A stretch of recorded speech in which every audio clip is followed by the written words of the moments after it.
The cage of identity. I'd like you to imagine that you're lying in a coffin, dead. All your identities, both good and bad, are gone. You are free. Today, we're going to explore that freedom.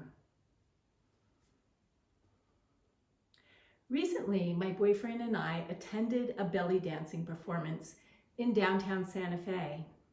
First, these young women paraded across the stage and they moved their hands just so, while seductively gyrating their hips. Then this truly stunning woman came out, and she too paraded across the stage, moved her hands like this, and then she went crazy. She flipped her hair up and down, she threw herself on the floor, and she ran around to the audience like this, demanding more applause. As I watched, my head fogged over and my hands began to shake. The room was stifling hot, full of people and loud. And I grew so uncomfortable that I went outside and I sat on a step in the cool evening air. I realized I had entered a panic attack. It took me a few days to understand what had happened. I realized that I had entered that state because I felt inadequate.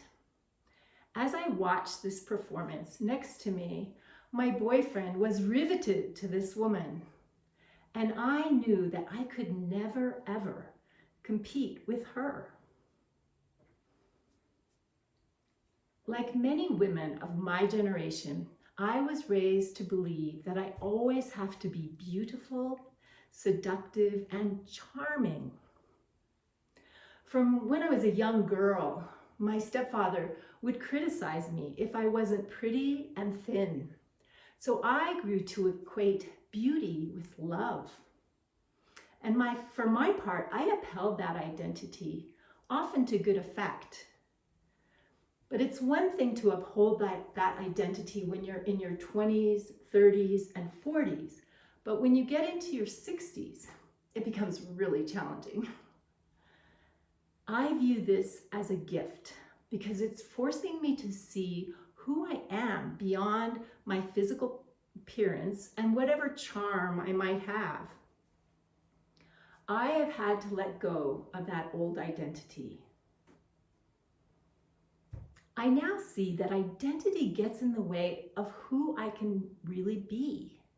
It's because identity represents just a part and not the whole. So it will always be limiting, especially if I identify with it. For example, if I identify as a woman, I might underestimate my own masculine ability to fix a leaky faucet, for example, which in our culture is considered a man's job.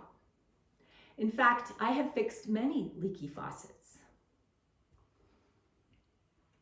The great jazz artist Dizzy Gillespie once said, "It took me a lifetime to learn what not to play." I find that in our lives, we tend to move through many identities, ultimately letting most of them go. So what happens when we let them go? What's left? A study published in the Journal of Personality and Social Psychology found that most people's self-esteem peaks at around age 60, when they are at the height of their productivity. And then it takes a sharp decline when they retire. For many, this time is a desolate desert. But if we embrace the idea that we are so much more than what we do, we can, like Dizzy Gillespie, write our own tune. So what are we beyond these many concepts we hold of ourselves? This brings us to the authentic self. This self needs no mask or adornment. It doesn't have to seduce or impress. It just is. We all know this state. We felt it when we're walking through a beautiful forest or when we're spending time with friends who love us for just who we are. This is the state I strive to live within. I now find that the less I define myself by a single idea, the more possibilities open in my life. For example, when my father was alive, he was a staunch conservative, way over here on the right. Meanwhile, I'm pretty liberal, over here on the left. And I never felt that I could bridge the gap between his beliefs and mine. But as I grew older, I saw this as a missed opportunity.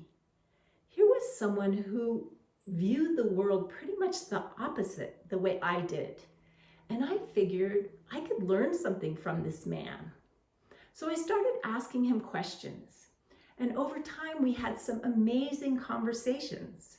And by the time he passed away, we had grown quite close. And it was all because I was willing to lighten up on my liberalism, which allowed him to lighten up on his conservatism. Imagine a world where people held identities lightly. How much less strife there would be between religions, political parties, and even our loved ones. When we hold our own identities lightly, we allow others to be more themselves as well. I've talked about the ways identity can be a cage, imprisoning our true selves. That night at the belly dancing performance, when I went outside and sat on the step, I was able to connect with my true self. This self is always dancing, always joyful, moving to the beat of the inner drum. Thank you.